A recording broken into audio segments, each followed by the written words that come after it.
Today I'm replacing a brake line on this stupid Honda, and some of the stuff that I see is just unbelievable. So first off, this car is I think 17 years old.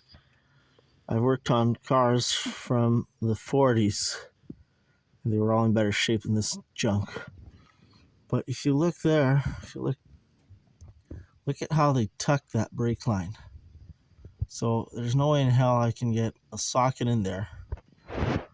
And look at that bend, how they bend that damn brake line.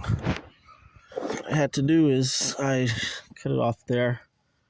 I got an 10 millimeter wrench. Unfortunately, I was able to free that up, but kind of junk that these people do is just unbelievable.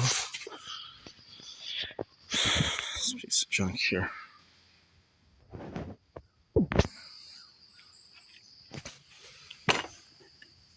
From there. And I cut a piece of this plastic cover to gain access to here. As you can see, this was straight here. I just cut that piece off. But at least I got it loose.